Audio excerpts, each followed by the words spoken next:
Thank you, Hugh. We're in the home of the Vancouver Whitecaps and the BC Lions of the Canadian Football League.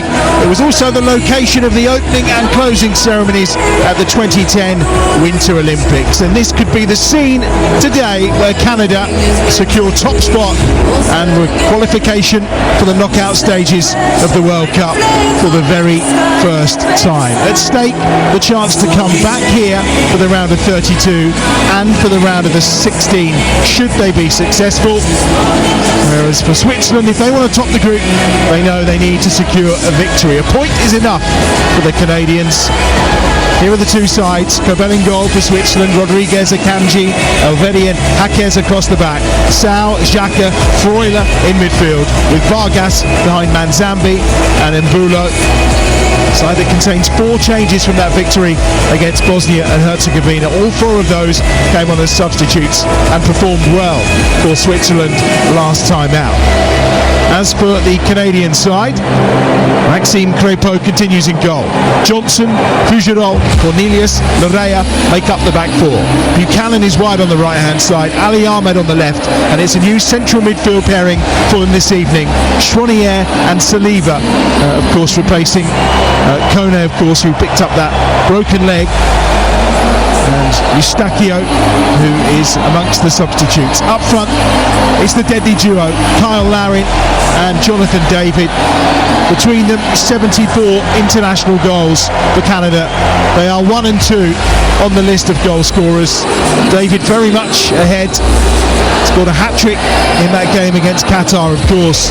He'll be looking to add to that. Larin's in 2 and 2 during this tournament as well, having finished the season brilliantly for Southampton in the Championship.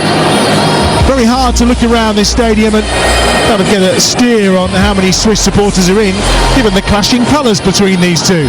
The variance of red and white, although I've never seen so many middle-aged men with maple leaves drawn onto their faces on either cheek. A man without a maple leaf on either cheek is Scott Minto, because he's purely neutral and he's alongside me for this one, which is a real, this is what we want, is it deciders to see who wins the league, everything to play for both of them.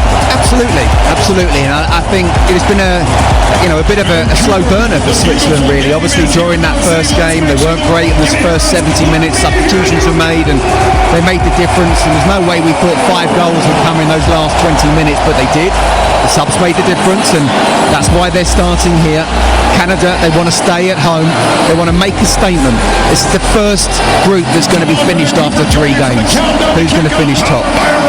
The roof's closed, midday local time in Vancouver, about 24 degrees outside. Chance of a bit of rain, but it will have no impact. The stunning roof here is closed over, as I mentioned. Jesse Marsh, who is American, of course, but sings the Canadian anthem with gusto. Just in case you were watching Thomas Tuchel. And he was beating his chest after that win against Qatar as he went around this stadium, showing everyone just how much it meant to him to lead Canada to their first ever World Cup victory. He can now lead them out of the group and into the knockout stages for the first time too. And it is Canada who are all in white, kicking from right to left in the opening 45 minutes to get us underway. Tajon Buchanan on that right-hand side, who terrorised the Qatari defence, immediately gets forward, finds Jonathan David, and it's a throw on that left-hand side for, well, we could call him a veteran, I suppose, Ricardo Rodriguez, 33 years of age, cap 141, his 15th World Cup appearance tonight. In fact, he's played in every World Cup game and European Championship game for the last 6 tournaments, and that goes into the box, and immediately pressure down this left-hand side being applied by Richie Larea, but it just pops up into the arms of George Kobel away to our left-hand side in the Swiss goal. And well, the Swiss will want to try and keep not only Canada quiet, but the Canadian supporters quiet too. I mean, look, this is the World Cup, but it's an away game, isn't it? The crowd, yes, there's a lot of Swiss here, but certainly being outnumbered for sure, for obvious reasons, being in Canada. So yeah, the Canadians, they want to be on the front foot. It's the way Jesse Marsh plays his football. They want to get the crowd on side.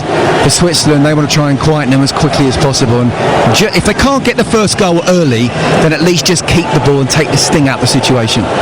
Early touch for Manzambi, deep inside the Canada half for Switzerland, but they have the ball back at the edge of their own penalty area. Do the Swiss, working it down the right-hand side. Jaquez, who's come into the starting lineup and plays a bit more on this near side this evening. Out wide on that left-hand touchline is Akanji.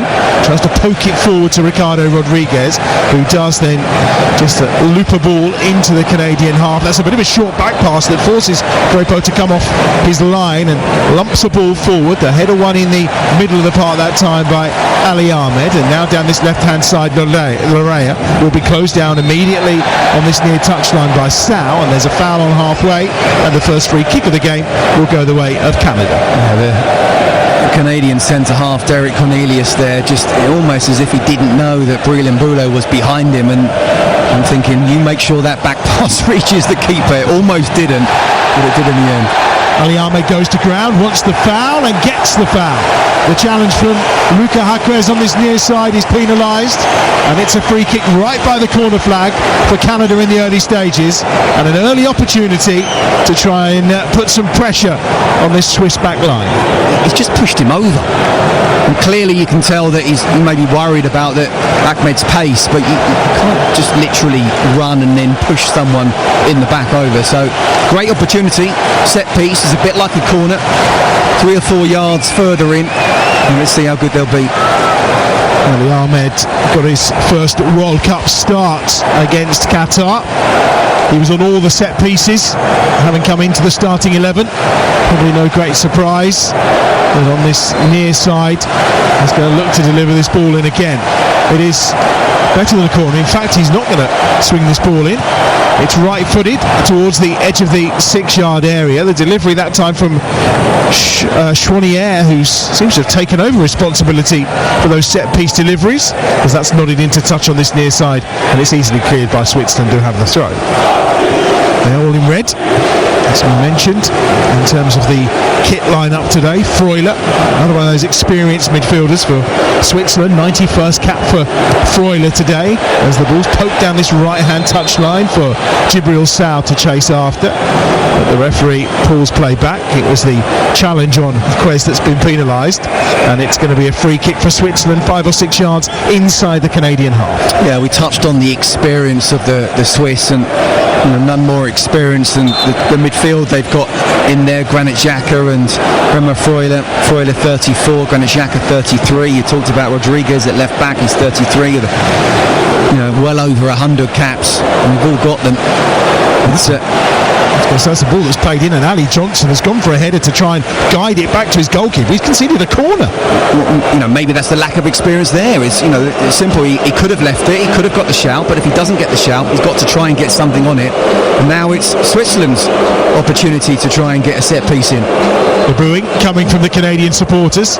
Switzerland have it down that left-hand side. Corner, right-footed, towards the near post. It's a header out, a forceful header out by Nathan Saliba at the front edge of that 6-yard area. It wasn't the best of deliveries, to be fair. It wasn't. It's just literally basic stuff. Beat the first man, and he didn't. We talked about the statement that Switzerland want to make to try and quieten the crowd. It's going to be difficult to open them up in the first 10-15 minutes, but when you've got a set piece, please put the ball in the right area. Switzerland only one of 2 European teams, along with France, to have reached the knockout stages at the last 6 major finals.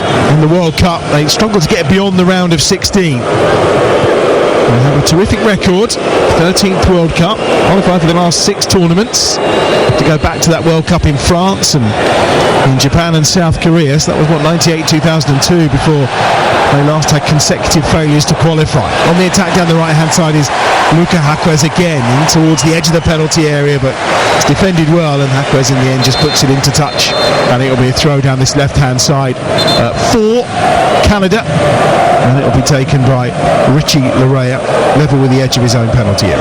Yeah, you can tell that Luca Jaquez wants to try and take Ali Ahmed down the other way. He doesn't want him to be running at him. I've been there before as a full-back. You want to try and get those quick ringers on the back foot rather than coming at you all the time, and that's going to be a really good battle down that right-hand side for Switzerland, and the left for Canada.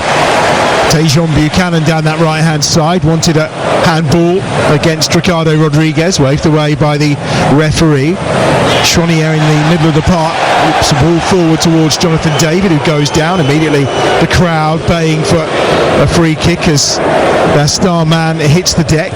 Instead, referee plays on and Switzerland have it, and it's their star man, Granit Xhaka, in the middle of the park. Just goes back towards the edge of the penalty area. Elvedi's there, helped on its way by Freuler this time, and up to Mbulo, who's just trying to roll his way beyond Cornelius, and Cornelius with his arms round him ends up conceding the free kick. It's clever play by the front man. Yeah, absolutely, and he's a really good striker as well. He can hold the ball up. So again, talk about battles all over the pitch, and certainly what's always really important is a striker against the centre half. So you can see that Cornelius getting really tight to him, but Mbulu knows exactly how to play that. When he gets the nudge, if he can get the foul, fine. If not, he'll turn his centre back and get it out wide, and then try and run in the box. Third World Cup for Mbulo. He's got 6 goals in 24 games at major tournaments. He does deliver, 3 of those coming in the World Cup. Xhaka forward to halfway, where he finds Manzambi. Manzambi's forced backwards, but does well to just shield the ball and keep possession for Switzerland, who are 10 yards outside their own penalty area. Away to the left-hand side, forward comes Nico Elvedi. He's forced back towards his own goalkeeper. Elvedi has been at Borussia Mönchengladbach for his entire career, 29 years of age. A couple of times there's been talk of him departing, but looks like he may have decided that he's going to be a one-club man. And you don't find many of those nowadays, do you? No, you don't. No, you don't. Times now that people want to move on. But no, he's certainly been a very, very good player. And you know what? If you're happy where you are, why move?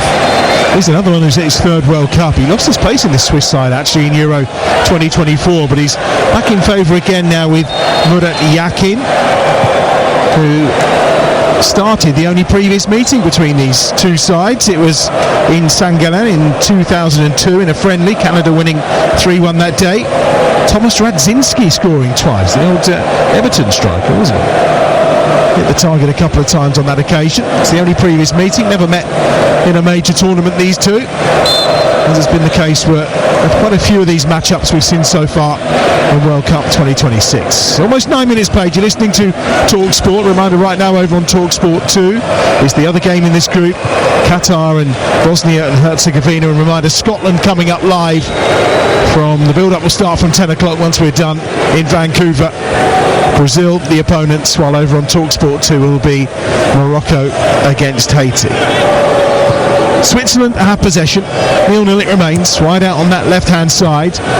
Ricardo Rodriguez gets it into the feet that time of Manzambi. Again, there's a little touch by Fougerolles this time.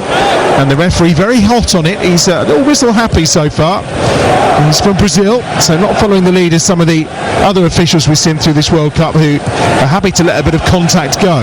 Xhaka's ball over the top. Fougerolles with a header. It's attempted to be stabbed clear by Cornelius on that far side, but it's Remo Freuler who's fighting hard to win it, and Switzerland do win it back. Mbulo inside the penalty area, just tried to lay the ball off to the advancing Sal, but it's cleared from the edge of the box, but only as far as halfway, and Switzerland gather up possession once more. That's really interesting. 75% possession already in the first 10 minutes from Switzerland.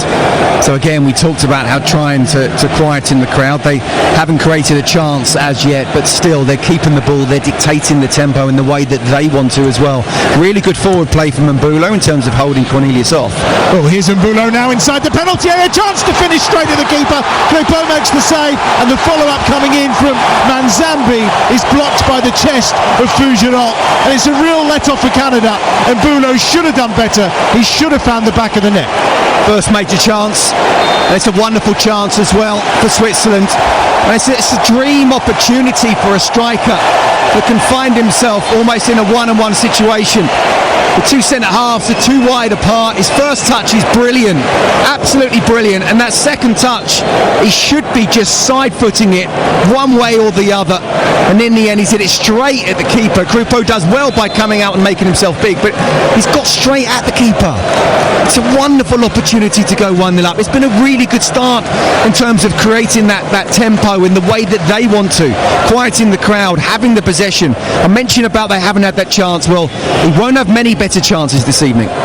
He was our top scorer in qualifying, of course. He scored in that opening game against Qatar. The offside flag is up here against Kyle Larin, who was charging towards the edge of the penalty area. Well defended that time by Nico Elvedi, but what an opening opportunity for Switzerland to take the lead early on here, and that would have really quietened down the supporters in Vancouver for sure. Yeah, absolutely. And do you know what? It was a really good forward pass from Switzerland. They're looking up. I don't need to talk about the England game. I mean, Canada are trying to get forward. They're trying to press when they possibly can. It's not a full press, but the spaces are there for them to try and exploit Switzerland. They did just that.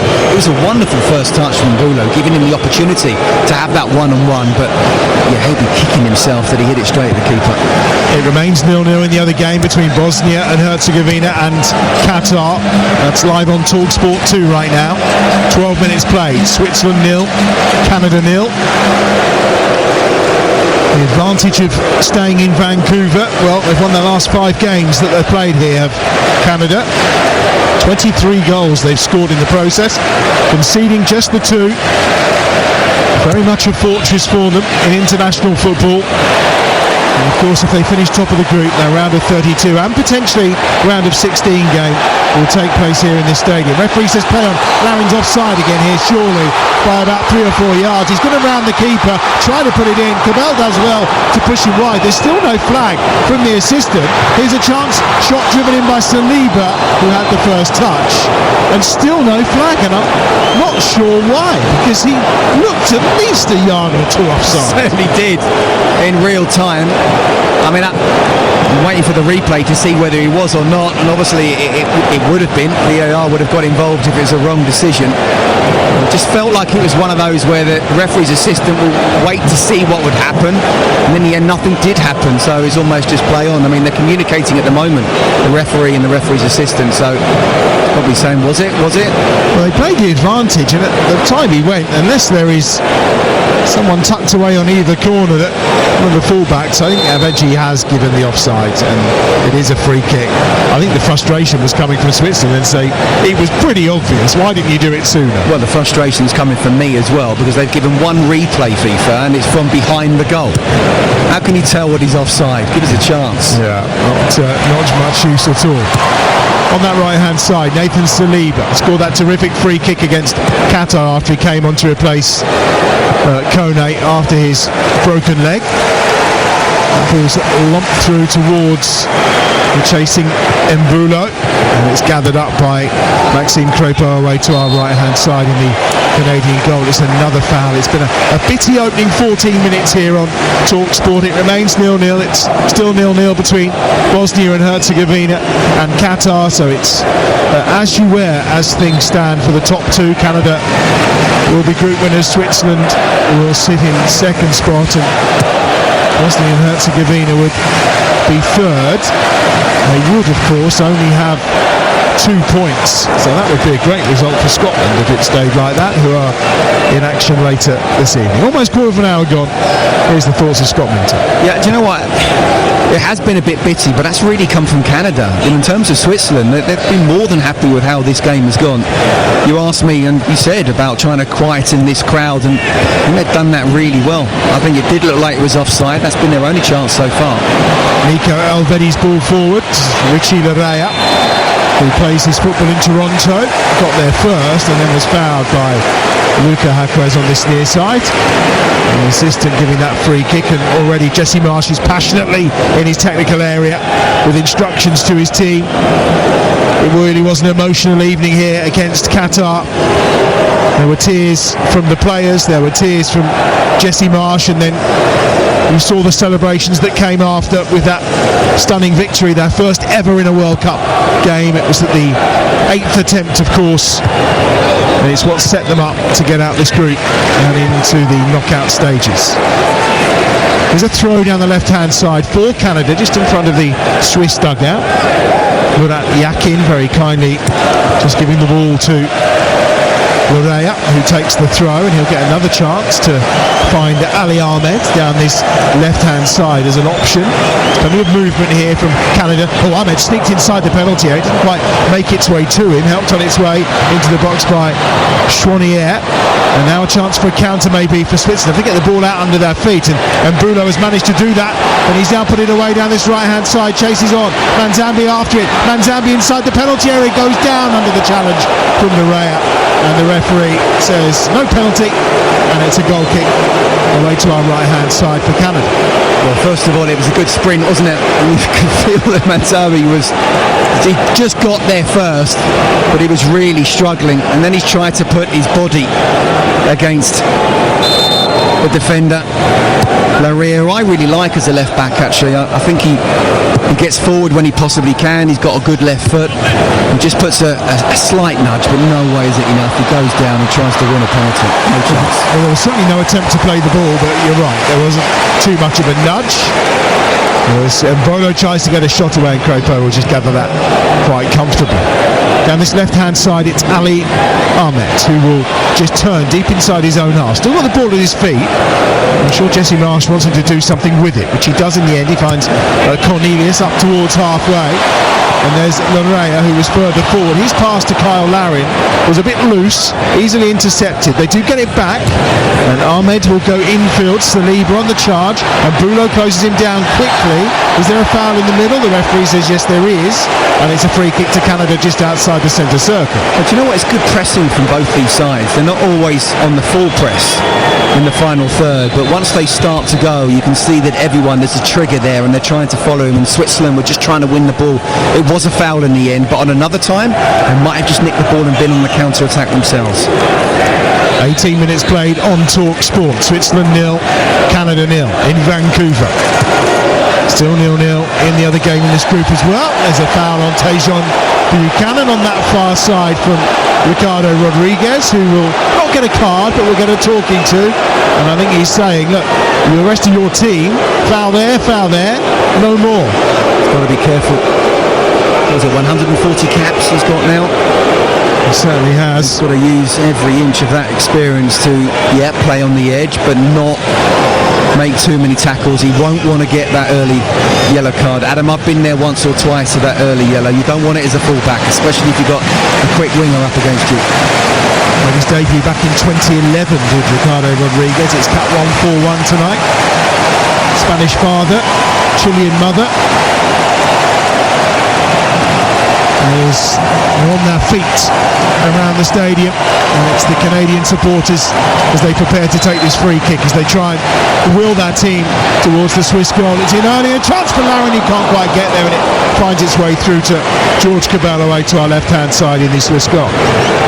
I think maybe Fougeron wasn't far away from getting a touch on. No, and it was a decent ball in, or certainly the Swiss defence didn't handle themselves particularly well. And it looked like there was not just one but a couple of Canadian players who perhaps could have got a better contact and given the keeper no chance. Larin, of course, is got a fairly unenviable record for this Canadian side. They've never lost an international when he scores. It's up to 23 victories and 3 draws so far. And I guess as a player, when he's in the squad, you must feel a little bit buoyed by those kind of records. He's a lucky omen. Yeah, it's amazing how the good players are lucky as well. 20 minutes played, 0-0. And Switzerland happy to play the ball around in their own penalty area, hence the boos from the partisan crowd in Vancouver. Left-footed ball forward from Akanji. It's over the top that time of Mbolo, who's putting the pressure on Larrea, and the referee will say, well, actually we're going to give it a free kick. You know what, it was a good first touch. It was very calm from Larrea. It was almost a bit too calm. Suddenly Mbolo, once he's taken that touch, Larrea, he's chasing him down. You're thinking, just get the ball back to your keeper. And Mbolo's thinking he could maybe nick it off him. And again, he's given the foul, he's made the foul, but on another time he may have been able to nick it off him. Correa played every game in Qatar in 2022 for Canada. And he's done the same here so far in these group stages. Here's Jonathan David. He's got presence around him from Jibril Sow, who gets the challenge in. It is a throw down this left-hand side, though, for Canada. Jesse Marsh again barking instructions to David and to Larrea from his technical area just down below. And in front of the edge of the penalty, or edge of the technical area of Switzerland again, and when they take this throw, and it's into the box, and Cobell will just gather it up quite comfortably. Mark Carney, of course, former Bank of England chair, wasn't he? And Canadian Prime Minister is in attendance, watching one of the three home nations. Chased on here at the back for Manzambi, but the offside flag goes up nice and early this time, and it will be a free kick. And then there's just a little bit of afters there coming between Chouanier and Manzambi. Fairly unnecessary, I think, as well. I don't mind that. I don't mind that at all. You want to see a bit of competitiveness. It was unnecessary. They didn't need to do it. But you get the feeling, because of what we're seeing, little niggles that don't really need to happen, that both these players, these teams are playing on the edge. Well, talking of unnecessary, it's time for the hydration break. I did see today an interview with Gianni Infantino, who was saying that FIFA make no money out of this because all their deals were signed a long time ago. He can't say that some of the broadcasters aren't making money by showing adverts, but actually, in his eyes, it's improved the game, it's improved the tempo of the game, and it's allowed the coaches to make changes. What I would say to counter that maybe is, if they're not making any money out of it, how did a certain drink sponsor manage to sponsor the hydration breaks? Yes. But I don't know where to go with that. They're not making any money out of it because, if that's what he said on the record, fine. But what was that? It doesn't slow the game down. Apparently it's added the tempo because of the break, that's allowed them to go for it even more for the rest of the game. Yeah. I'm not sure he understands football, and yet he's the head of FIFA. 22 minutes to go in this game. They're having the hydration break. It's Switzerland 0, Canada 0. It's still goalless between Bosnia and Herzegovina and Qatar on TalkSport 2. So as things stand, Canada win the group, Switzerland comes second, and it means a home tie in Vancouver for Canada in the round of 32. And that game would take place on the 3rd of July. It will be against a third place side as well, currently Belgium. Switzerland will be in LA on Sunday, live on TalkSport at 8 o'clock in the evening, where they'll take on the runners-up in Group A, likely to be, at this stage, South Korea, but that will be decided overnight tonight. And of course, once we're done here, we've got two more games for you, coming up at 11 o'clock, the kick-off time for Brazil against Scotland. A huge, huge night for Scotland. Joe Shannon, Mark McGee, Natalie Sawyer will guide you through that one in Miami from 11 o'clock this evening, while over on TalkSport 2, Morocco, of course, will take on Haiti. And, top spot in the group still up for grabs as well. For Scotland? Well, I think probably more for Morocco or Brazil. I think so. Let's just get the Scots through, whatever position they're in. But yeah, this is it. This is the jeopardy now. This is where the teams that can't afford, hopefully they've done the business in the first two games. If they haven't, it's on this particular game. We're pretty much at the knockout stage now. I have to say, it's the exciting time, isn't it? 6 games a day for the next 4 days. I mean, what more could anyone want? Can you watch them all? Well, probably not, I think, is the answer to that question, but we'll give it a damn good go. Yeah, why not? Right, now we're expecting them to be 100 miles an hour. They've had their hydration break. Yeah, according to the man in charge of FIFA, that's all done in the power of good. No one's made any money in the last 3 minutes. No. Least of all you and I. And it's forward by Canada towards the edge of the Swiss penalty area. Here towards the edge of the box, it's picked up down the left-hand side by Larrea. Infield he goes to Chouanier, who's into that midfield this evening. Mathieu Chouanier. back towards Cornelius on this left-hand touchline. Chouaniers put forwards a decent one down this left-hand side. Larrea's there again, trying to win the corner, but in the end, it's clever defending from Nico Elvedi. It's just out of play. What will be a goal kick to Switzerland away to our left-hand side. Look, I mean, you can look at it two ways. Either, again, it's gone down now, Switzerland's possession to 68%, so it's not in the 70s anymore, but there's no doubt about it, Switzerland, and Hugh asked me about the experience of the Swiss, and I said that I'm going to find out exactly what Canada are about. They're working hard, for sure, but have they got that nous that they need to against what is a wily Swiss side now? And at this moment in time, they haven't. Interesting to see who gets the better of the first hydration break. What we did see against Qatar for the first time, there's a crunching challenge gone in there. The referee said he got the ball first. It's play on. I'm not sure that they can play on, because I think we've got a bit of an injury issue here for both Alistair Johnson and for Ruben Vargas. That was an absolutely crunching challenge just inside the Canadian half. Yeah, Johnson's come in there, and as all good defenders should, you want to try and make that crunching tackle. I actually think it was a decent tackle, yes. Vargas went up in the air and down, and he's claiming he's injured. From a defending point of view, I don't mind that at all. I think the referee was happy with it too. I think play will continue with the throw on that far side. He had no issues with the challenge. Happy to let that one go. And looking on, I see Murat Yakin is probably thinking to himself, yeah, I'd have been proud of that in my 49 international caps in the midfield for Switzerland. I made a few of those over the years. He's a cool dude, isn't he? He is very much so. He's in a very relaxed T-shirt effort this evening with a big P on that we saw Pep wearing towards the end of the season, made by that firm who make football shirts that begin with a P that we should probably mention. You're trying to earn money here, Adam? Well, no, not at all. I'm just trying to be fair. Well, yeah, the hydration break's gone, and we know that FIFA have an official clothing partner, so we can't be upsetting them. Throw on the far side for Switzerland. 28 minutes played on TalkSport. 0-0 it remains. Canada still in pole position to win Group B. And on the attack down the right-hand side, they're in pole position here. It's Tajon Buchanan, who I think went down far too easily, having knocked the ball beyond Akanji. He overhit it and then hit the ground, wanting the free kick, and then there's a bit of toe-to-toe, nose-to-nose afters between them that the referee's just dealing with. Well, again, I don't mind that at all. I think Akanji's kind of overreacted, thinking Buchanan's gone down to try and win the free kick. I don't necessarily think that was the case. Buchanan's taken the extra touch. Akanji's got tight. He's made contact with him, but in no way is it a foul. But no, I like that. It tells me that these sides are really bang at it and want to win.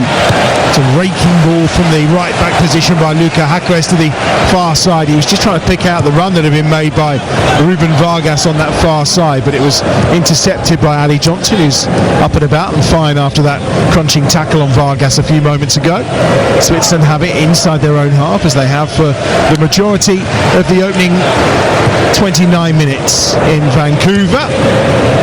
Towards 12:30, of course, lunchtime local time, 8:30 in the UK, as that one's worked through to Kyle Larin. Larin does well to control it and keep hold of it, because he's got plenty of red shirts around him, but he's done brilliantly to find his teammate. And down the right hand side, Tajon Buchanan's there again, trying to get onto the end of the pass that's been sent his way, but they just evade him and is out of play for a goal kick away to our left hand side. Yeah, it was just overplayed a bit, wasn't it? And those two players who just had a bit of a head-to-head just a minute ago. Akanji comes across. Buchanan didn't fancy a physical challenge there, so he went to ground trying to hook it around. Couldn't get there, and Akanji just gave him a look as if like, didn't even think about it. It remains 0-0 over on TalkSport 2 between Bosnia and Herzegovina and Qatar. Well, in fact, scrap that. Begovic has scored for Bosnia, so Bosnia now lead by 1-0. That would move them on to 4 points, and that'd be in pole position. Still in third place, but in pole position in terms of the teams finishing in third spot. Now there's a bit of more of a to-do going on here. Granit Xhaka this time is involved with Kyle Larin. The referee steps over. There's outrage from Cornelius. Then there's some pushing and shoving. We saw plenty of this in the game between Canada and Qatar as well. It is a fairly hostile atmosphere. playing here in Vancouver, of course, and well, Xhaka was about to take the free kick. Larin's kicked the ball away. Xhaka has still strung his left boot, and he's caught Larin. How much he caught Larin, I'm not sure, but the referee and the VAR will have a look here. Look, in my opinion, Carl Larin is on the floor. He's just been kicked. He's the one who's out of order. It's a free kick to Switzerland.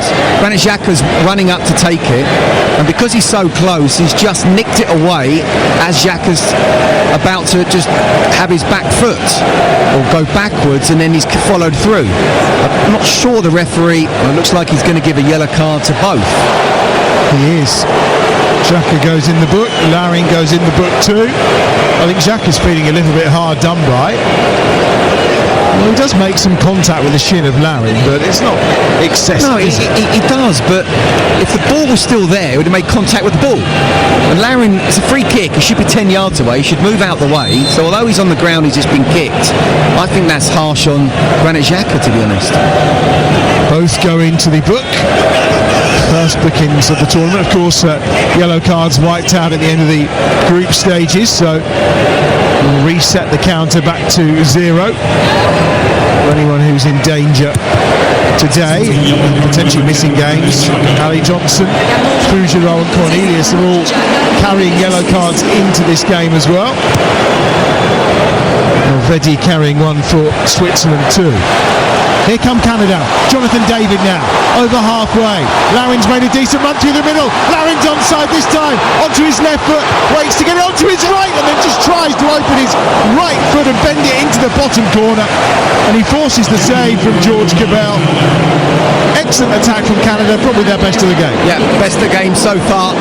But he has to take that first time, Carl Larin. And the reason why he hasn't, because he's on his left foot. I mean, I'm sorry, you're a striker. You're not quite through on goal, but you're almost through on goal. And once you take a touch, the defenders then goal side. So you have to trust, even if it's your wrong foot, to have that strike, and he didn't. By the time he came inside, Elvedi got back, and it was a simple save. Xhaka up to Manzambi, and then it's on this near side. Vargas trying to play the ball in the outside of his right boot, and Brulo was waiting by this near post, and the pass is safely into the arms of Crépeau in the Canada goal, away to our right hand side. Well, the Canadian centre-half, Luc de Fougereau, did really well there, because it looked like Vargas was going down the left-hand side and was about to whip in a great cross.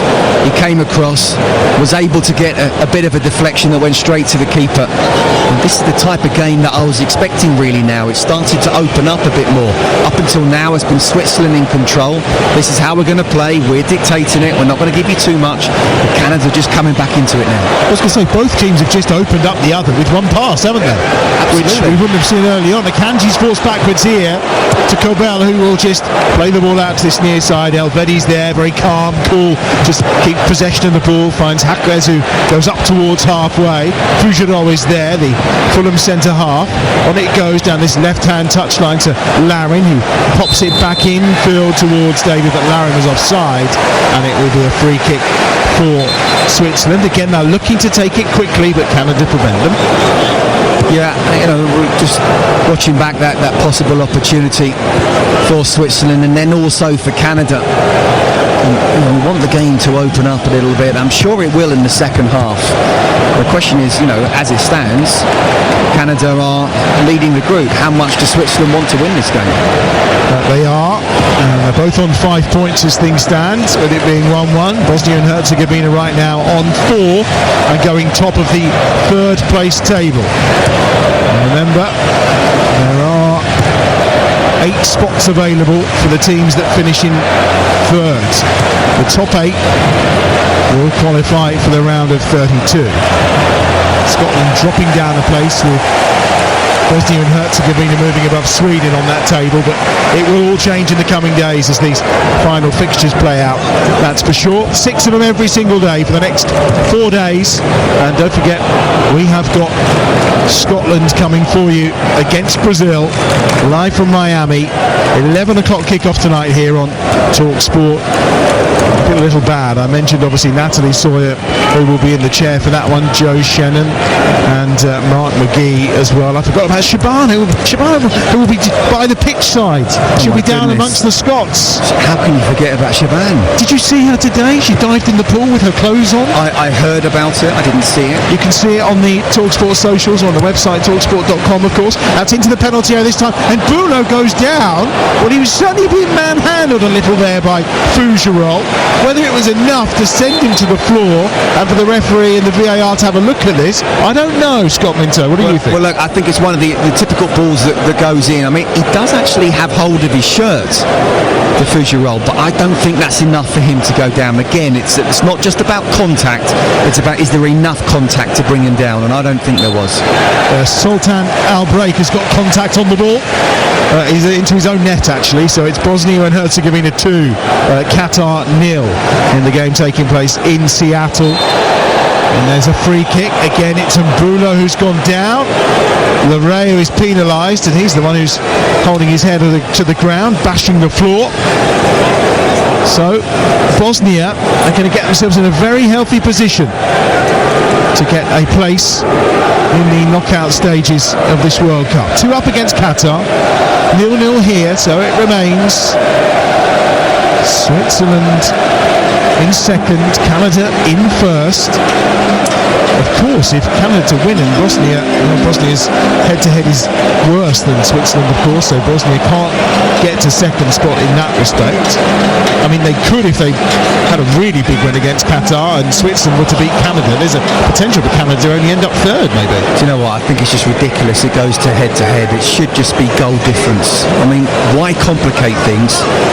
And there are already some teams who can't finish in certain positions. We talk about the jeopardy of being in the game day 3 in the final round. Well, I think FIFA has taken some, not all, but some of the fun away. Here's the free kick. Granit Xhaka on his left foot, way over the top of the Canada crossbar, away to our right-hand side. Not the best effort from the captain of this Swiss side. We've seen so much better from him in the past.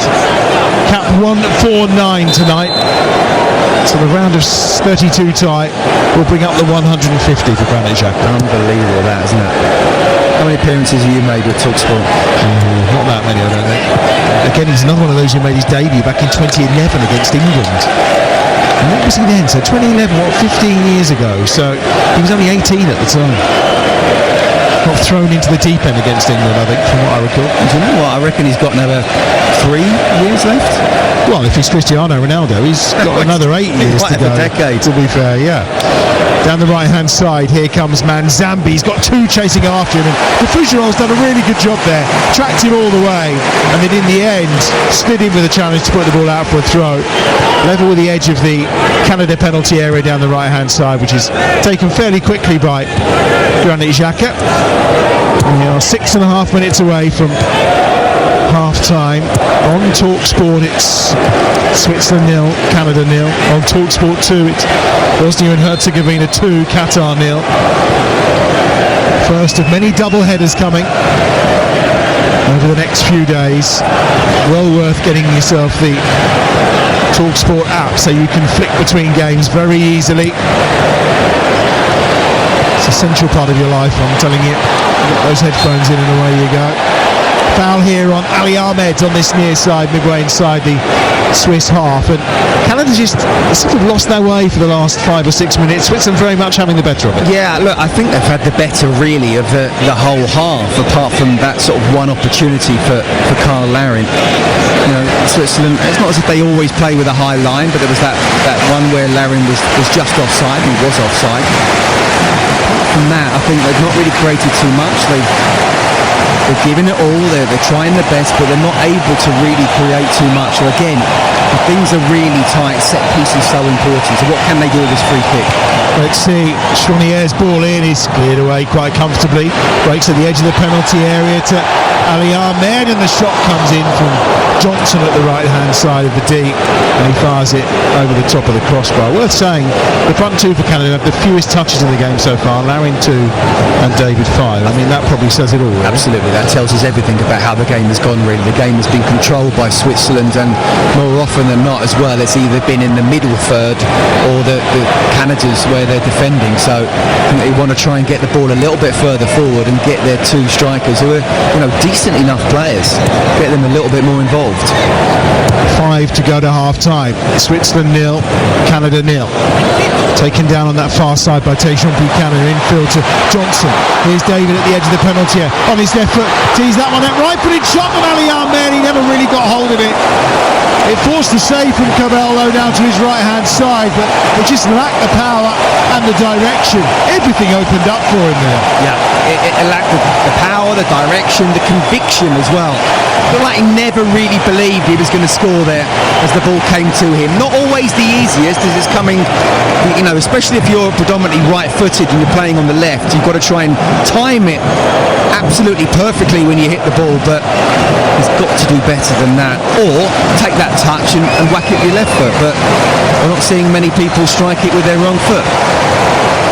Mathieu Chouanière plays for Los Angeles FC, will deliver this corner down this left-hand side, right-footed, going to be swung into that 6-yard area for sure, and there are bodies everywhere inside that 6-yard box. Comes out as far as Larrea, who is about 15 yards inside the Swiss half. He drives forward down that right-hand side, takes 3 Swiss defenders with him, keeps hold of the ball nicely on that far side, and in the end he's forced back to halfway. His layoff towards Johnson was overhit and poorly directed. Johnson, though, will just step into the Swiss half of the field, lifts it out to the left-hand side for Canada, where it's taken down nicely on this near touchline by Tajon Buchanan, who for once is on the left-hand side rather than his more natural right. And immediately the Swiss try to play fairly direct to set Mbulo away, but it's cleared first time by Crepeau at the edge of the Canada penalty area. Good goalkeeper. Forward he goes to Saliba, to the left-hand side. Chouanière. Now down this near touchline, it's Ali Ahmed. Cutting inside on towards his right foot. Lays the ball towards the edge of the penalty area. First touch from Jonathan David was poor. Comes out to Saliba again. Just steps away from the challenge of Freuler. Now again it's Saliba. More direct this time to Jonathan David, who tries to lay off to Larry. Helped on his way by Fougera. Here's Johnson opening up for him down the right-hand side. Into Larry, who tried to lay it through towards David. And it's cleared away from inside the 6-yard area quite comfortably that time by Akanji. And then there's a free kick for Canada 10 yards inside their own half. Well, it's the best bit of passage of play we've seen from Canada all half, really. Just first of all being in Switzerland's half, then having the ball as well and trying to dictate something, trying to create something. And Lee Johnston, because he had that shot just a couple of minutes earlier that went way over, the whole crowd was shouting shoot, shoot as he was running with the ball. He was only 20 yards out. I think because he hit that shot over, he didn't go for it again, when actually he was in a better position to do that. He ended up overplaying a pass, and Canada weren't able to get a shot on target. But this, as we're getting closer to half-time, this is better from Canada. Johnson was born in Vancouver, so very much on his home patch.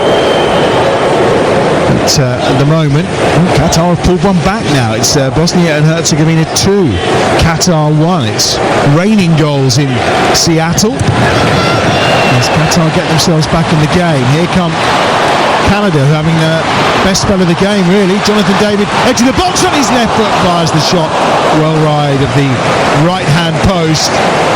Captain in Canada, hot off that hat-trick against Qatar, but couldn't find the time. No, but this is much better from Canada. Much more on the front foot, creating something there. It's really good play. Buchanan plays in David, who looks at the run of Larin, but thinks, no, he's got 2 or 3 players around him, so I'll get it onto my left foot, shift it on there. And in the end, the execution wasn't great, but better from him, better from Canada. Minute to go to half-time. Of course, there will be at least 3 minutes added at the end of the half for the hydration break. Switzerland 0, Canada 0. On TalkSport, it's with Cabello to our left-hand side. It's as you were as far as the top 2 are concerned. Canada leading the group. Switzerland in second. Bosnia and Herzegovina are in third due to the fact they're leading Qatar by 2 goals to 1. So as things stand, Canada will play again in Vancouver. The Swiss will be on Sunday night from LA, 8 o'clock UK time. It's going to be 4 added minutes at the end of this first half. Long way to go yet, though. Things can change. Elvedi has it 15 yards short of halfway. Here's Granit Xhaka out wide to this right hand side. Picked up by Luka Haka. It's back to Xhaka. Xhaka forward, finds in space Ibulo. Out wide to the left hand side he goes. Throwing goes the way of the Swiss after a slight deflection. Taken quickly. Remo Freuler. Filmed once more by the former Forest man, one of the more vocal members of this Swiss side. Ricardo Rodriguez's ball in is attempted to be cleared by Chouanier, can't be kept in by Crépeau, and it will be a corner on that far side for Switzerland. Jesse Marsch very animated down there. Yeah. And then just a few minutes to go now, so again this would be whoever scores, but obviously with Switzerland having the chance of a corner here, a great opportunity where it's not really been of the highest quality. If they can nick a goal here, then they're certainly quiet in the Canadian crowd, going at half time, and then you would think just try and boss the second half in the way that they bossed a lot of the first. Freuler just then was standing behind the goal line. Johnson just flagging up that that's his plan. He's getting very physical in that 6-yard area as the corner comes in. Headed away by Cornelius, who spent last season, of course, at Rangers. And it's gathered by Crépeau as it goes back into the danger zone. And immediately looks to get it forward down this left-hand side to the chest of Ali Ahmed, who puts the pressure on Rodriguez. But all that experience, all those games he's played in these major tournaments, just comfortably looks after the ball and gets it back to George Cabell. Yeah, I think if it was one of the two strikers, then that would have been a little bit of a fairer physical battle, but yeah, he just shrugged Ahmed to one side, didn't he, and passed the ball back. Cabell in the Swiss goal, of course, he had to wait a long time to get his chance. Cap 24. Actually, it took a while to get his first clean sheet as well as his 13th appearance before it came after Jan Sommer decided it was time to retire. He's always one of the undisputed number one positions in European football, really. Well, he had well over 100 caps as well, didn't he? Very much so. I mean, Pobel probably would be on 50 plus at least if it wasn't for Jan Sommer, but who's to say he won't reach the century mark? Yep, still only 28 years of age as that runs out of play on this near side for a throw to Canada in front of their own technical area. I was going to mention earlier, we all wondered who would be the first manager to bring out the tactics board at the Waterbank, and it was Jesse Marsch who did it in that game against Qatar. We saw the magnetic board and the counters being moved around. Seems to be like someone who uses that board quite a bit. Yeah, we perhaps shouldn't be totally surprised. No, very much so. He was always an interesting character at Leeds, I think it's fair to say. Oh, here's Xhaka. Chance down the left-hand side, Manzambi. The pass wasn't the best from Xhaka. It was a little behind Manzambi. They've kept it going here, though. Sal out to the right-hand side. Mbulo, 25 yards from goal, into the penalty area. Lovely back heel from Freuler. And it's Mbulo who commits the foul inside the penalty area. And Canada will have a chance to clear. Well, Jonathan David, who's back playing like a centre-half. Fair play to him. Mbulo does well. He's the one who's dropped off as well, and then he's played it into Freuler. He's gone for the return. A lovely little back heel from Freuler, but there's Jonathan David, your centre-forward, captain, playing as the centre-half. Draper will take this free kick, and this will probably be the last of the action in this first half in Vancouver. Already some of the supporters are heading to the refreshment stands to tuck into that hot dogs, nachos and various others that I'm sure are on offer. Jesse Marsch will march down the tunnel, maybe a little frustrated at times in that first half with the amount of possession they have. There were chances at both ends though in the opening 45 minutes, but I don't think any of the strikers have quite covered themselves in glory, picking out the keeper on every single occasion when an opportunity arose. Half time then, it's as you were at the top of Group B, Switzerland 0, Canada 0. Absolute perfect timing, Hugh. Thank you very much. As the half-time clock kicks down and the countdown takes place at Vancouver Stadium, that's got plenty of empty seats. The queues for the concessions clearly fairly hefty in this stadium, of course. The capacity here around 54,000, and it will be Switzerland, who, just like the first half, have the early bout of possession, this time kicking from right to left in this second 45 minutes, all in red and currently sitting second in Group B, behind Canada, who will be the group winners. That slip down the right hand side, good run by Manzambi, out wide, gets the crossover early, really good chance here for Vargas, who finishes 40 seconds into the second half. Ruben Vargas has put the Swiss ahead, and there are hands over mouths around this stadium. The Canadian supporters are stunned. The host nation fall behind, and it is Ruben Vargas with the finish. Brilliant ball in, and Vargas did all he needed to. 13th goal in his international career, and it's now Switzerland who top the group. Switzerland 1, Canada 0. Well, we said that Switzerland kind of controlled most of that first half, but really had that one real opportunity with Mbulu. No one would have thought that so early on in the second half that they would have a chance. And there just too many Canadian players just went to the left-hand side as Switzerland went down the right. And as the ball came across, Addy Johnston has to deal with the centre forward and leave the man behind him, but no one's coming back. I mean, first of all, there's no way that all the Canadian defence should be over that side as much. But once Johnston's had to make that decision and he's left his man and gone towards the centre forward and the ball's gone out to Vargas, well, he's had a free touch and shot. Keeper's got absolutely no chance with it coming off the post. We said Switzerland need to step it up if they want to win the group. Boy, have they done that in this second half. It's the perfect start for Murat Yakin's side, and all of a sudden they'll be the ones who are staying in Vancouver. Canada right now will be heading to Los Angeles on Sunday, as that ball to Tajon Buchanan down this right hand side, as they look to try and respond, is just beyond him. It slips and the ball goes out of play for what will be a throw down this near touchline. How can Jesse Marsh just marshal those troops now? Look, if you're, well, I suppose anything other than Canadian, it certainly if you're neutral and definitely if you're Swiss, the game needed the goal. I mean, it's come from Switzerland and they were the better side, although Canada came at Switzerland in the sort of last 10 minutes of the first half. But you do feel that Switzerland had that little bit of class that could step it up if they wanted to, whereas Canada were playing at full whack. But now let's see what will happen. Now let's see how Canada will deal with that. And actually, if they do really push forward, we spoke about it at half-time, will that leave gaps for Switzerland to exploit?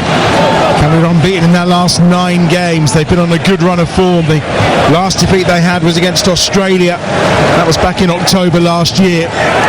Now a real test of their credentials, a real test of Jesse Marsh and his Canadian side. We saw the passion, we saw the pride in that win against Qatar. He asked after the first game for a bit more support from the Canadians, which he got last time round. They're still second in the group, level on points with Bosnia and Herzegovina, who are in third, but they will lose that home advantage. As I mentioned earlier, 5 in a row they've won here in Vancouver. That record about to come to a shuddering halt, but plenty of time. Only 4 minutes gone in the second half on TalkSport. Switzerland 1, Canada 0. I was going to remind you as well, as soon as that team news drops for the Scotland-Brazil game, we'll be on our way to Miami. Joe will bring us the news as soon as it lands as to who will try and make history for Scotland tonight, live on TalkSport. That's a lovely ball into Mbulu in the penalty area, who tries to spin and almost got a chance to get the shot away. Here's the goal scorer, Vargas. Second World Cup goal for him. With 4 starts in 2022 in Qatar. Back in the starting lineup today. Xhaka helps it on towards Manzambi, who goes down in the penalty area. Waved away by the Brazilian referee. A little bit of soft one. Wasn't too much contact. So only through those two teams. Such a bright start to this second half. We haven't had time to do that yet. Cabela's in goal for Switzerland. It's Rodriguez, Akanji, Elvedian, Jaquez across the back. It's Sal, Xhaka and Freuler in midfield, with Vargas supporting Manzambi, and then Brulo up top for Switzerland. As for Canada, Draper in goal, Johnson, De Frugerol, Cornelius, Lorea across the back, Buchanan, Chouanier, Saliba and Ali Ahmed across midfield, and it's Larin and David up top for Canada. I wonder who'll be first to blink from the bench. Probably Jesse Marsh at some point. De Frugerol out to the left hand side. Here's Cornelius over halfway, left footed ball towards the angle of the penalty area on the right hand side, where Buchanan was trying to get on the end of it. Nodded up in the air by Johnson, hacked away this time by Xhaka, who tries to follow it up and gets the better of Saliba quite comfortably. The bouncing ball, Johnson goes after, and he's just caught with a little elbow in the back from Vargas, and it's a free kick to Canada on halfway. Yeah, Canada a little bit stunned, but they need to react quickly. Again, I just felt when the two of them in that first half, it was kind of just giving it their all. Haven't quite got that quality. Yes, they got the athleticism that Marsh likes, but it's the Swiss with all the experience they've got and the quality players that were dictating the tempo of the game, and obviously had that best chance. And Marsh will be really disappointed that after 40 seconds of the second half, somehow Vargas has found himself in so much space, far too many of the defenders going towards the left hand side, and they were just completely free in the box. It was fist across to him. It's a decent first touch, and then as the defender comes in, he absolutely hammers it to the corner of the net, giving keeper no chance. Manzambi has made such an impact at this World Cup so far for Switzerland. 2 goals as a sub, of course, against Bosnia. He's the youngest goal scorer for Switzerland since the 1950 World Cup. He's the youngest sub to score twice in the World Cup as well, and now he's got a little assist to his name as well there for that ball through to Vargas, which was excellent. The goal time we mentioned inside 40 seconds, it was actually 45-39. You have to go all the way back to 2010 for a quicker goal at the start of the second half. Daniel Agger's own goal for Denmark against the Netherlands was timed at 45-32. So an explosive start to this second half on TalkSport from Switzerland. They now top the group and are now in down that right hand side once more. On the edge of the penalty area, Jaquez is there, gets it over at the edge of the 6-yard box. It's nodded out by Johnson, and right by the corner flag down this left hand side, it will be a throw for Switzerland.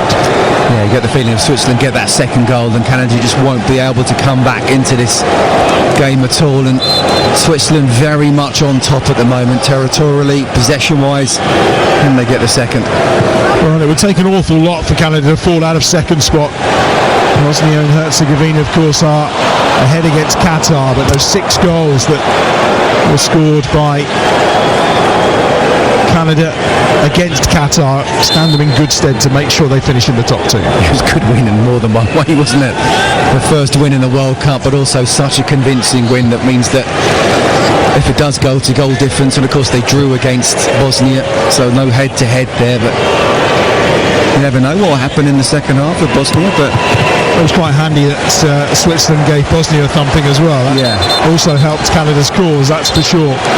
That's why these two were in a fairly impregnable position at the top of Group B.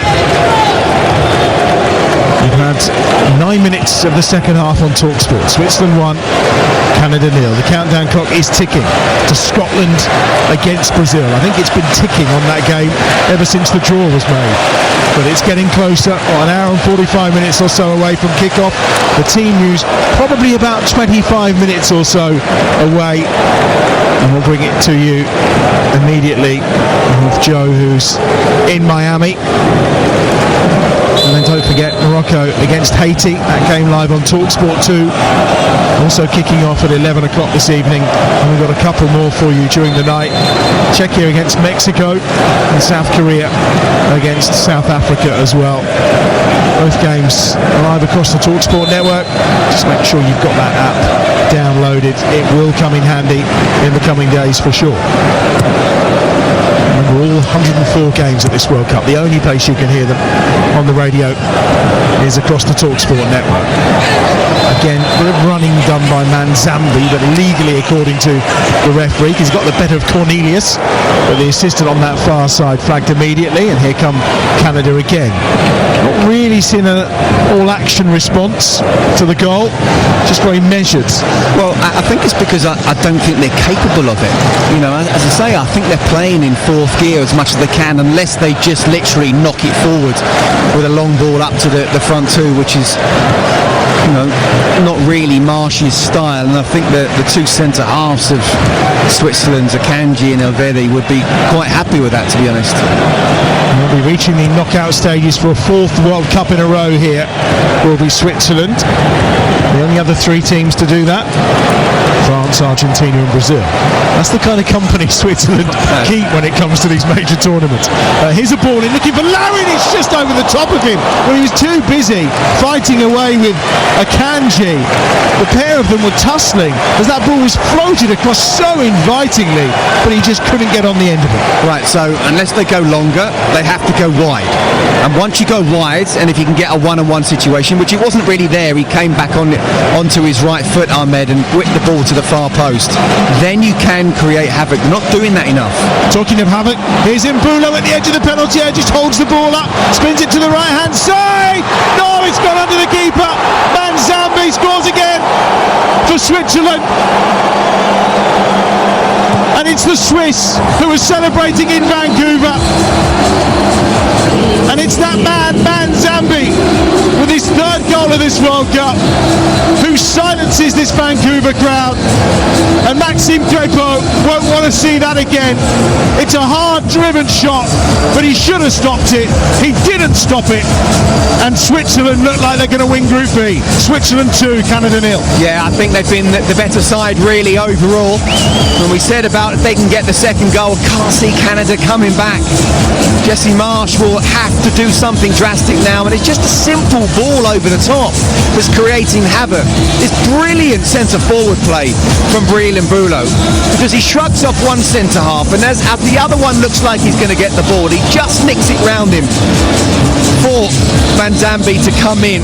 And look, he hit it hard, but it wasn't the cleanest of strikes, and it wasn't in the corner. And you're absolutely right, Adam. Crépeau will be thinking, that's just gone through my hands, he has to save it. His country cannot afford to concede the second goal, and in the end they have changes now already, and I'm absolutely not surprised at all.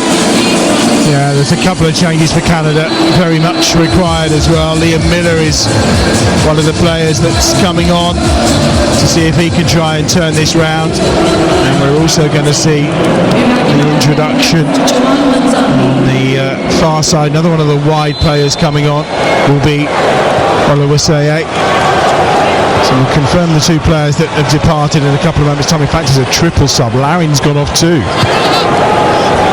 It looks as well like Chouanier is another of those that's departed, and Ahmed too. So all change for Canada. Still got over half an hour to play. We talk about young players bursting onto scenes. Wow. Manzambi, 3 goals in his third World Cup appearance. Fargas, of course, as well, another one of those who come into the starting 11, having come on as a sub against Bosnia, and they're in again here. Fargas down the left-hand side. Johnson, really important challenge, just managed to get enough on it and allows Crépeau to come out and clear for Canada. Late tackle there from Mbulo, and it will be a free kick for Canada, 10 yards inside their own half. Yeah, ultimately, Adam, you can control games in midfield, and to be fair, Switzerland have done that, but you win games in both boxes, and Switzerland have been better in that way as well. Just, although in terms of he hasn't scored the centre forward in Mbulo for Switzerland, I really like his hold-up play. I just think he's a very strong, capable player with a decent touch. Can score a goal, of course, but just the way he laid that off for Manzambi, just brilliant. And then he's had that strike, he's got the goal. It's 2-0, very difficult place to come back now. Interesting that the fact that Eustachio's come on, given that he didn't start the game, we thought maybe it was an injury issue, because why would you leave him out? It didn't really make much sense, but he's on. He's the other substitute. He, Miller and Oluwaseyi. The three are on. Oluwaseyi will go and play alongside Jonathan David. Miller out wide on the left and Eustachio in midfield. Yeah, absolutely. I'm surprised with Liam Miller as well. I thought he certainly the first game played really well. And I don't know, you just look at, we talked about the balance between these two sides and the experience. The Swiss have got it. There is Miller with a header that's going goalwards, and it has to be headed away, and it is by Elvedi. You have to go back to 1966, the last time Switzerland scored first in a World Cup game and ended up not winning, or not losing, should I say. 2-0 they lead here. Here's Miller, right-footed ball. It's almost behind everyone, but it is hit by Cornelius. But it's wide of the right-hand post. Yeah, I mean, Rodriguez got really tight to him there, so it's a decent strike. Because so close, it ended up just deflecting. Well, it's a really important few minutes now. If Canada can get back in this game and score, it's game on. It's Miller again, right-footed ball in. It was going towards Defugero, and maybe there's a chance. Oh, it's taken off the head that time of Oluwaseyi, who was inside the 6-yard area, but the keeper just punched it when it was about to land on his bonds and been dotted into the back of the net. And he didn't really come out with any kind of sort of presence, did he, Coble? But he got the punch at the right time, to be fair to him. Oluwaseyi already getting himself involved in the action, and Miller on that far side. Terrific season for Miller at Hull, of course, getting promotion to the Premier League. He cuts in field, but then he's dispossessed by Manzambi. Manzambi now down that right-hand touchline. He's away from Cornelius, is he? No, Cornelius, brilliant recovery. It looked like Manzambi had done him for pace, all ends up. But Cornelius with a perfectly timed tackle to win it back for Canada. And then the ball's given away by Miller.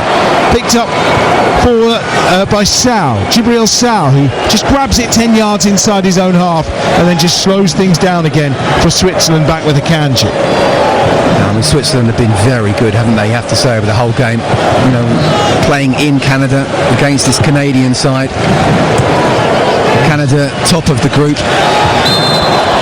There's a challenge there at the edge of the penalty area. Over enthusiastic by Nathan Saliba on Granit Xhaka, who goes down. It's a free kick for Switzerland, who will just look to take the sting out of this game. Well, we've just seen a replay of Oluwaseyi's attempts to try and get to that header, and I think it's safe to say he closed his eyes, ducked his head, and allowed the keeper to punch it. Well, the fact that he punched it where it was almost waist high told you everything. No, he didn't. It wasn't quite waist high, but you just need to be brave there, don't you? Look, I mean, 2-1, and suddenly the momentum completely changes. But at this moment in time, Switzerland are in full control, whether they've got the ball or whether they haven't. I think Manzambi, a really good shout for one of the young players of the tournament so far, isn't it? Really good. I think his impact in the last game was absolutely superb and critical as well to get that win. I think it's been reasonably quiet, but again, sometimes it's just about moments. Can you make a moment that affects the game? He certainly can say he's done that. Had a good season for Freiburg, didn't he? He looks like a real handful as well. Yeah, absolutely. Aston Villa did very well in the Europa League final, but he's had a very good season for sure. Jonathan David down the right-hand side, coming in from this near side was Buchanan, finds Saliba, Saliba clips it forward, Johnson's there and just tried to knock it down into the path of Oluwaseyi, but it was intercepted by that back line of Switzerland. And Jesse Marsh has given up standing up, he's now just sitting with his feet in the dugout. There's a curiosity about whether we may see Alphonso Davies. Perhaps that was the time to go to him when you're 2-0 down, if there's any hope of him playing in the knockout stages. Here comes Switzerland again, but that's going to be collected by Claypole and have the goal kick away to our left-hand side. Do you know what? It's a really good point you brought up there, because he's their best player by a million miles, but obviously he's had that serious injury, and if he's going to play a part in the World Cup, then look, they don't have to get back to 2-2. Barring a miracle in the other game, and perhaps this one as well, they will finish second, so they will qualify. I don't know. It's just, for me, the best player, if he's got anywhere near possibly being fit, you get him on the pitch. Well, Oluwaseyi was just waiting to try and decide what to do with that. He watched the goalkeeper come out, but in the end it's very good defending from Nico Alvede. There's an argument coming there from Eustachio to say you need to be stronger. He's just gesturing to him, stick your arms out, make it difficult. And do you know what? I think we've seen the difference in one end and the other. We've seen strikers for Canada almost being bullied by the Swiss defence, and yet we've seen Mbula, who just by the way about 30 seconds ago won a free kick just to relieve a little bit of pressure for the Swiss side. Didn't need to go down, but got his body there, got the touch, went down, won the free kick. I think he's been superb today, I really do. We were saying, not a youngster, 26 years of age, born in Nigeria, onto cap number 27 this afternoon. So it's not that he lacks some experience. Well, Manzambi's down, ball's been put out of play, may well need some treatment. Only the second time in 18 matches that Canada have conceded more than one goal. They've been going very well, 8 clean sheets in the last 12. However, it's not going to be that day today, you feel. And look, he's gone down, and there's obviously been a bit of a collision, but if you're Canada and you're 2-0 down, why are you kicking the ball out? Eustachio's been on the ball. He went to pass to Alistair Johnson, who just let it go out. Sorry, it's not a head injury. You're 2-0 down, you're playing at home, play 11v10. Jesse Marsh is making that point as the ball goes back to Canada and back to Claypole away to our left-hand side. 24 minutes to play here on Talk Sport. Switzerland 2, Canada 0. Team news coming from the game between Scotland and Brazil, which is live for you once we're done. All the build-up to come from Miami. What if Joe's wearing his Don Johnson type jacket? What do you reckon? He's got the Barnet for, hasn't he? Probably has, to be fair. In the centre circle here is Eustachio coming forward for Canada. Out wide to that left-hand side. Miller is there. To be fair, they look better after the changes. Yeah, they do. Moving the ball a bit quicker in midfield. Eustachio's ball in's a decent one. It was just flicked on its way by Jonathan David to try and find Oluwaseyi. Here's Miller. He's also looking dangerous, cutting in from that left-hand side onto his right foot, causing all sorts of problems. You can understand why they were stuck with the wide boys after that first game. Oh, now Miller down the left-hand side. Chance to get a ball across, which he does. Jonathan David, first touch is brilliant. Second shot on goal is blocked by that man again, Nico Alvede, who has been excellent in defence for Switzerland so far tonight. Do you know what? He and Akanji have just been superb. Liam Miller, since he's come on, he's been causing havoc down that left-hand side. He comes inside, he plays a little ball. It's a really good touch, and it looks like Jonathan David has just got away from his centre-backs, but no. Brilliant lunging tackle and deflection from Alvede. He made his angle a little bit tougher, but still, it's a great challenge. Eustachio gets that in again. It's punched away by George Cabal in the Switzerland goal. Picked up on this near side, the right-hand side by Nathan Saliba. Larea down the right-hand side for Saliba again. The cross is blocked out. Throw 5 or 6 yards from the corner flag down this right-hand side. And Ricardo Rodriguez certainly feeling that one in his right kidneys. He's blasted at him. Johnson will take the throw down this near side. Remember, Switzerland winning the group right now. Canada second. Bosnia and Herzegovina will finish in third. as things stand. They are beating Qatar by 2-1 right now over on TalkSport 2. That one's lifted into the danger zone. Johnson on this right-hand side tries to volley the ball across and is blocked out by the scorer of Switzerland's first goal, Ruben Vargas. It's a corner for Canada down this right-hand side.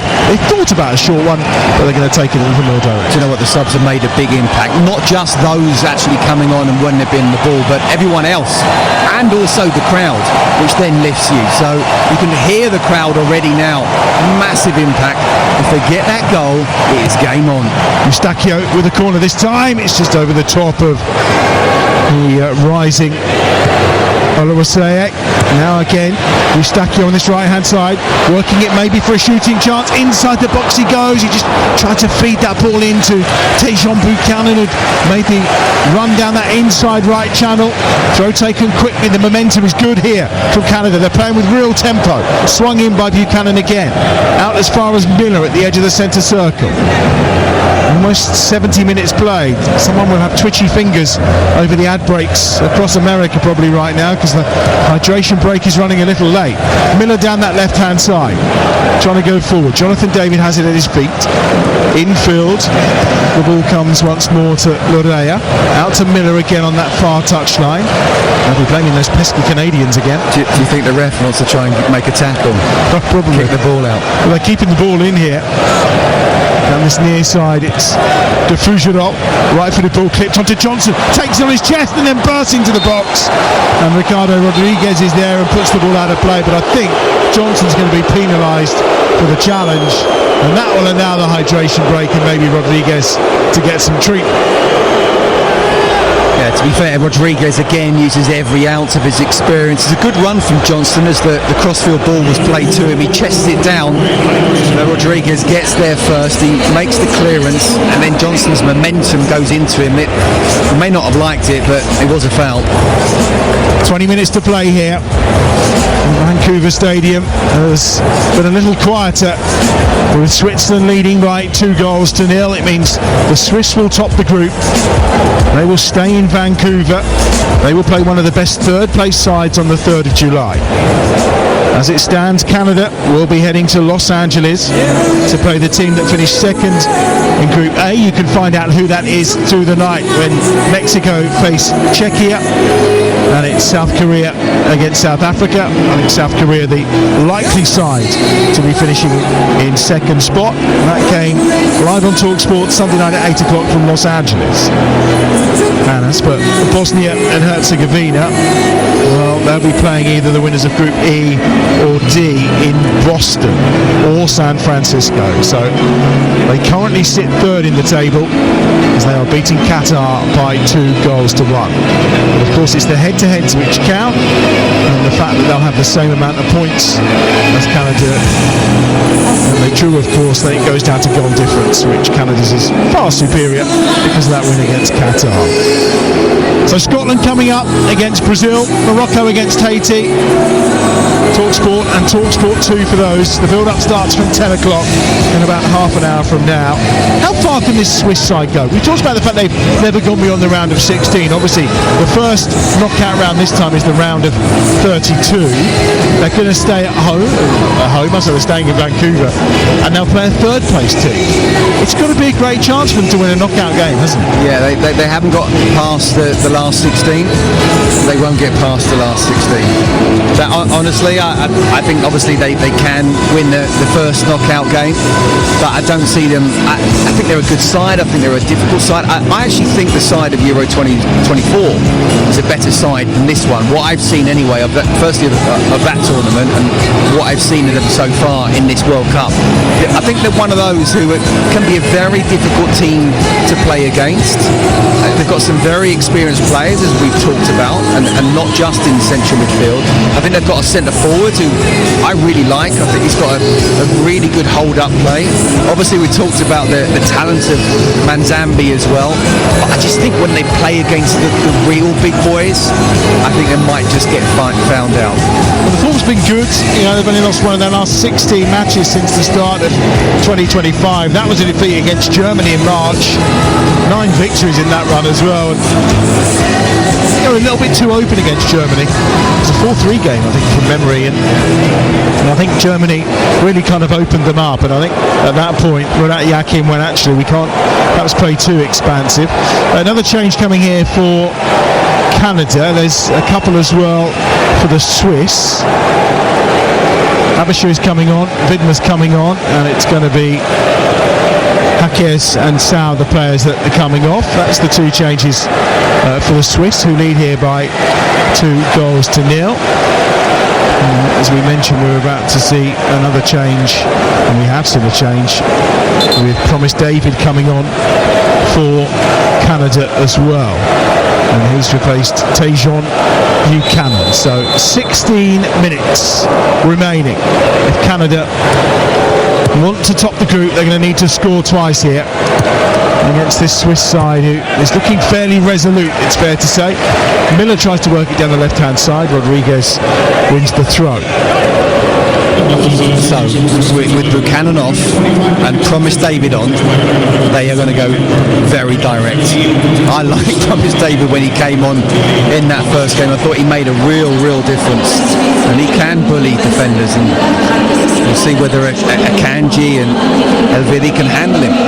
Well, it looks like as part of the change, Miller's come out to the right-hand side, while Osea's gone out to the left-hand side, with Promise David doing kind of the work up top alongside Jonathan David, like you mentioned. Now inside the box, there's a chance! Oh, he scored! Would you believe it? They have gone more direct. Saliba's ball across, and he's not been on the field, well, for just moments, really. Promise David, with a fourth international goal, has steered the ball home, and he's in a masterstroke by Jesse Marsch. Canada back in this game. Switzerland 2, Canada 1.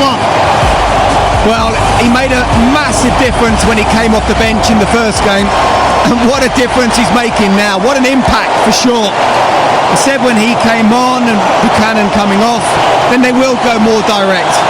It's exactly what happened. The channel run is actually really good play, and the ball's just whipped across, and he's just about got on the end of it with his right foot, giving the keeper no chance whatsoever. More direct, see if they can handle it. They haven't. 15 minutes plus injury time to get that equaliser and stay top of the group and stay in Canada. Scored a goal versus Venezuela last November. That was the last one. Scored a goal in the Gold Cup as well in 3 appearances, and that's his first touch. Scores with his first touch, and suddenly Vancouver has come back to life. Got to just mention Nathan Saliba as well. He's a wonderful well, first of all, a great run, third man run, channel run.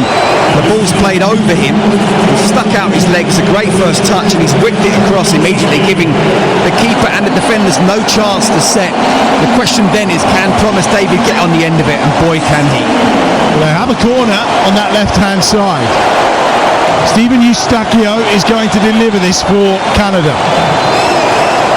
Promise David is in there to make a nuisance of himself. As that does come over, it's headed away by Manzambi, and it's the turn of the Swiss to be on the end of goals from substitutes.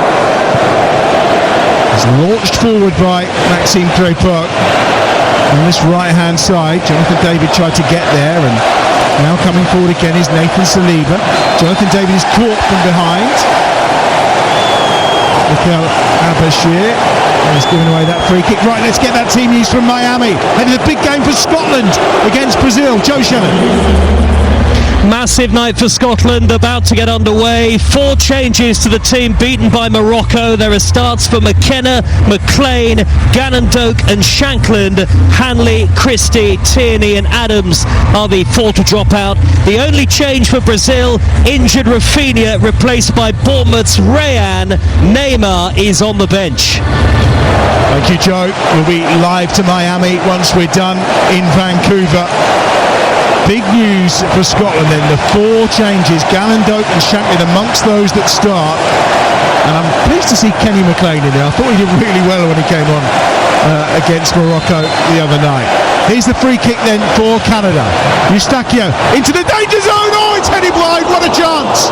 What an opportunity for Derek Cornelius. And he knows it. He buries his head in his hands, face down on the turf. What a chance. It was a brilliant ball. Just had to be attacked and headed goalwards. It was an absolutely wonderful, almost a David Beckham type ball that's whipped in. And Cornelius, well, he feels it should be a corner. I don't know whether it actually, the Swiss defender got a last touch, but he just got there first and it was just wide. Man, look, credit to Jesse Marsch for making those substitutions. Not just obviously Promise David, but the ones before that not only made a difference to the players on the pitch, but the crowd also. The goal now was taking it further, and who's to say that Canada won't get this equaliser? Another change for the Swiss. Dan Ndoye of Forest coming on to replace Vargas, who scored the first goal for the Swiss.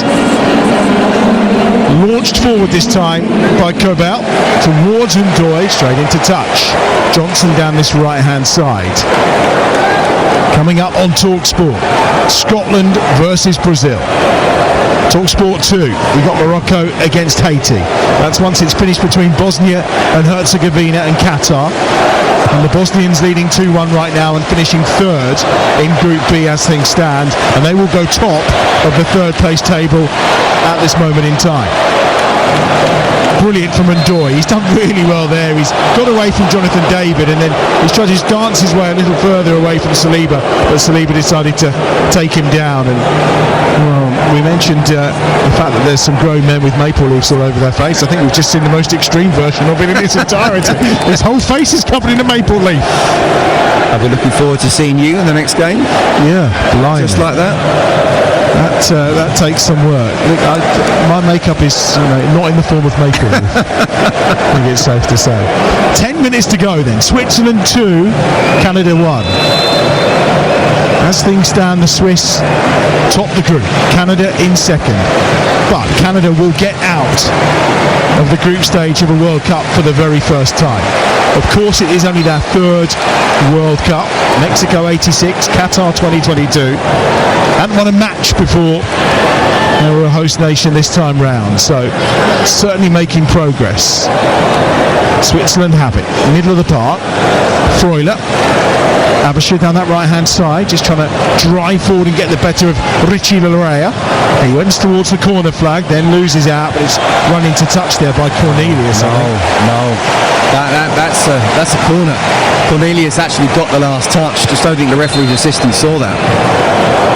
No, certainly didn't. There's going to be another pause in play. They're waiting to have it taken again. And that's the case here. And the goal kick will be taken. I think, well, we could lip read what Jesse Marsch is saying. I think he was quite pleased with the fact that the substitute delivered quite quickly there. Maybe it took him a little by surprise. Let's paraphrase. Yeah, very much so. Crikey O'Reilly, I think was probably what he was trying to say. I'm very happy indeed. Yeah. So 8 minutes to go, plus probably about another 6 to be added on. There's still plenty of time here for Canada. Adam, it's a different game now. It's a completely different game. When we said the goal right sort of around about half time that the game needs a goal, and we got that 39 seconds in. Well, the game needed a Canada goal as well, because it was just petering out, the bit of game management from Switzerland. But no, Jesse Marsch made substitutions, made another substitution, and certainly made a difference. Can they get that equaliser? Sloppy challenge from De Fougerolles, that time on Ebulo. Schaffelberg's coming on to replace Richie Laryea. Schaffelberg thought he'd scored in the last game, but it was turned into the back of his own net by the Qatari defender. Schaffelberg is on. A change for the Canadians. 2-1 Switzerland lead on TalkSport. Build up to Brazil, about 20 minutes or so away. Against Scotland, the nerves must be kicking in for the Tartan Army now. We've just joined us, a reminder of that all-important team news. 4 changes, Kenny McLean amongst the starters, Gavin Doak, Shanklin as well, going into the starting 11. He's being positive. Very much so. We had the discussion before today. We did. Looks like Steve Clarke has decided, yeah, we'll go for it. It's 4-5-1. Here comes Manzambi, gets it in, the keeper spilled it, gathers at the second attempt, and it's not been the best of nights for Maxime Crépeau so far. Orlando City keeper very much at fault for the second goal. And now down this right hand side, the chase is on here for Promise David, and pressure on Kobel, who clears first time left footed. Saliba does well, gives it to Eustachio, on to the head of Miller. Miller on this near side will take the throw, and there's another change coming as Switzerland just try to shore things up on this near side. Couple of changes in fact they're about to make. Fasnacht is coming on, and we're also going to see the introduction of Cedric Litton, Fortuna Dusseldorf of course, and we're going to see the departure of Breel Mbulo, who again has done his job, there's no two ways about that. Centre forward with real presence, and he enters the fray, and Itten as well. And Bosnia have extended their lead to 3-1 now against Qatar, pretty much making sure they're going to finish third. That game live on TalkSport 2 right now, and then at the moment they will be in pole position for one of those third place places, and that bounces around inside the box. It was David trying to get on the end of it. It's back in towards the danger zone from that left hand side, delivered by Shufflebolt. May have been the player who swept it in with his left foot. And just a chance again. Fougerolles was in there too. And Canada just need one more opportunity. 5 minutes to play. 2-1 Switzerland lead on TalkSport. Well, they have to believe they can do it. Both managers have played all their cards, all 5 substitutions. And now can Jesse Marsch, he's already made an impact, his substitutes. Can they do something? You get the feeling there must be one more moment for them. Switzerland just trying to get back to being in control of the game and just slow the pace down and quieten this crowd, but Canada chasing and trying to win the ball back. And they'll need to create that opportunity. It's nodded on in towards the edge of the penalty area. A bit of dilly-dallying by De Fougerolles. Now's an opportunity for Fasnacht to pick the ball up, gives it back inside once more to Freuler. To the right-hand side, Xhaka just controlling things in the middle. And now they go back towards halfway. There was uncertainty there from De Fougerolles because Croupeau, the keeper, had come out. And suddenly you're only 6 or 7 yards away, so if you're going to make a back pass, it's got to be inch perfect in terms of weight. So then he just tried to get rid of it and made a mess of it. It was because the keeper made the wrong decision by coming out. Promise David gave it away. Liam Miller picks it up again for Canada down the right hand side on the charge towards the edge of the penalty. He's just, I think, run out of ideas, but he's kept it in. It looked like it had gone out of play. The assistant said no, gets the crossover and wins inside the corner. But Manuel Akanji is absolutely livid. Rodriguez too. They both thought the ball had gone out. We thought the ball had gone out, but the referee's assistant was closer to it. Eustachio will deliver this from the right hand side again. Defending to do here for the Swiss. Edge of the 6-yard box, it's flicked on by a Swiss head, and then they'll try and break away down the middle this time. There's a tug of the shirt on Doy. It's going to be a yellow card for Liam Miller, but it needed to be done probably. Well, I don't know. I mean, he probably wasn't going to catch Doy, but with 2 other Canadian players around him, I'm not sure he needed to do that. I don't know where he was going to go. And actually, he's probably not that bothered about the yellow card, but again, it just kills the momentum that Canada had. They want it to be chaotic, they want it to be crazy, they want it to be almost end-to-end if need be. It's the Swiss who want to be in control and be quite happy with no chances at either end. Scotland-Brazil coming up live on TalkSport soon. Once we're done in Vancouver, we'll be heading to Miami. Miller goes down. That's going to be a free kick for Canada, 10 yards short of halfway. Switzerland 2, Canada 1. 30 goals scored by substitutes at this World Cup now. The only time there was more was back in 2014 when there were 32. And we aren't even through the group stage, is it? It's amazing. Do we say by subs or by finishes? Well, that's the thing, is it? Are they finishers now? What would you call them? But then some of the finishers become starters after they do quite well. Yes, so I'd call them subs personally. No one wants to be a sub, and it's a nice way of saying, look, you're not going to start, but you can still make an impact. And to be fair to Promise David, he's done exactly that. He certainly did. Goal with his first touch to pull Canada back into this. Foul again on Fougerolles, this time by Cedric Itten. 2-1, Switzerland lead. They are winning the group. Canada coming second. Bosnia and Herzegovina will have to wait, but I'm pretty sure with 4 points they'll probably be okay in terms of one of those best third place finishes. Good intervention on this near side, but Eustachio is still going here. It's done brilliantly. Gets it up to Jonathan David, who goes down. The challenge brought about by Eberscher, and it's again another free kick for Canada.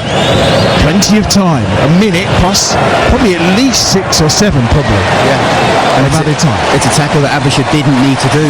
Now it gives Canada the momentum, the ability to stick the ball in the box and try and win the knockdowns. They're all on their feet inside the BC Stadium in Vancouver. The West Coast. Lunchtime around 1:48 as that's nodded inside the Swiss penalty area, but it's away by Nico Elvedi. I mean, he's been excellent tonight, hasn't he? Yeah, the two centre halves I think have been excellent, both of them. You know, just looking at the Swiss manager, as cool as he is, he's looking nervous.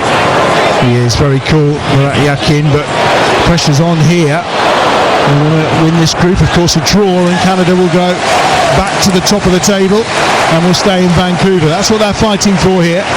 Johnson with a throw on that far side, probably about 30 yards out. It'll be 6 added minutes, so they have 6 more minutes to find an equalising goal and take the roof off this BC Stadium. You called it.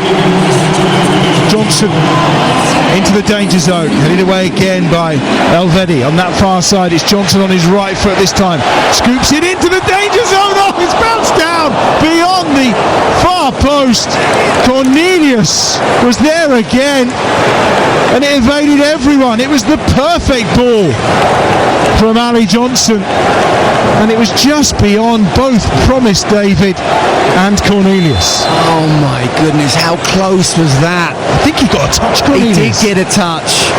I mean, it must have just been literally an inch or two above Promise David's head. The keeper hasn't come out, so by the time they've had the header, they're inside the 6-yard box. If he gets that on target, unless it's going straight at the keeper, he's got no chance. What an opportunity. 5 minutes of added time to play.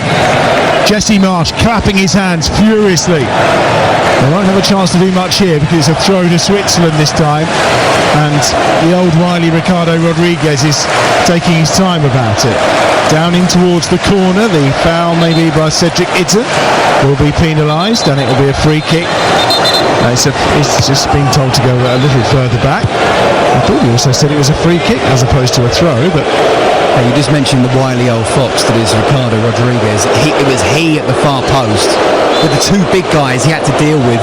Yes, he didn't win the header, but he made sure that they weren't able to get a clean header themselves. It was brilliant defending, very experienced defending. Cedric Itten again, just slowing things down by doing his shoelace up. Now the break is down that left-hand side. Early ball in towards Promise David. It came from Oluwaseyi. He just showed a little turn of pace, but again it's Akanji that's there. All that experience to clear it away. Akanji had him in another excellent season at Inter Milan. He's probably been looking at that table because he's pretty good at maths, isn't he, Akanji? He's probably worked it all out before they stepped out there today. We could do with him when we're working through the permutations, because there are a lot of permutations to come in the next few days, I promise you. Here's Johnson's throw. It's flicked on into the danger zone. Oh, again, it's Promise David who gets the touch. And Capel goes low down to his left-hand side and makes the save. You know what? Such a difference the substitutions have made, and where Switzerland have been pretty much in control for almost the whole game until they came on. Now they're just very much on the back foot, just holding on, and even now themselves just knocking the ball long, trying to get the ball into the half of Canada. It's like you said, it's not just the individuals that came onto the field of play, is it? Everyone else around them has just upped their level. We're seeing Alistair Johnson delivering balls into the box that we just didn't see for the first 60 minutes of this game. That's good from Itten, gets it into the penalty area. Johnson's there for Canada to head it away, up towards halfway. Akanji of Switzerland, left-footed ball forward down the left-hand side, straight into touch, and out of play which will be a throw for the host nation, level with the edge of their own penalty area, and we're into the last 3 minutes of added time. Well, even there, Manuel Akanji's been superb. We know he's good in the ball. He just launched it long in the corner. No teams come from 2 down in this World Cup to avoid defeat. Can Canada do it? Into touch on this near side, another throw. Liam Miller's going to launch this. Again, Nico Elvedi is there with a crucial clearance. It's going to be left for Ali Johnson. He can launch it forward. Terrific season for Johnson at Celtic. He knows the target. It's Promise David, who scored with his first touch to bring Canada back into this game. 2 minutes of added time. The Canadians need to score if they want to stay and play their games in Vancouver. Bounces down out towards Saliba, who can't quite get there. Schaffelberg puts it out to the right hand side. Johnson swings this one in on the keeper's nose, and he just gathers it just ahead of his post, and we've got 2 minutes of added time to play. Again, it's just a little thing, but Granit Xhaka went out to him and put his body in the way that Ali Johnston then felt he had to wrap it around it, and by doing that, his cross was too close to the keeper. So again, really good experience play from Switzerland's experienced players. Jesse Marsch there just literally throwing Ali Johnson back into position right back, because it's a throw for Switzerland just in front of the dugouts down below.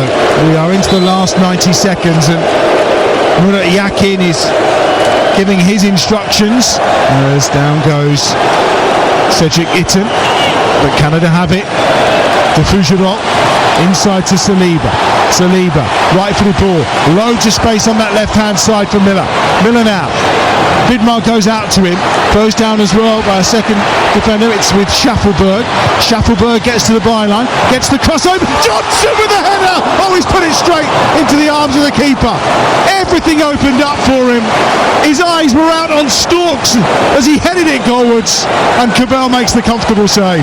Well, you mentioned him as a perfect example about when the substitutes have come on. He's been one of those who's been inspired. What an opportunity! Born in Vancouver, in his home city. His name could have been up in lights for a long, long time then. Listen to the noise inside the BC Stadium. Canada need a goal. Can they find it to go back to the top of the table? It's back in by Schaffelberg. It bounces down. From his David hooks it goalwards. Oh, and the keeper's almost spilt it. And then diving in there was Derek Cornelius. But the keeper, I think, had the ball.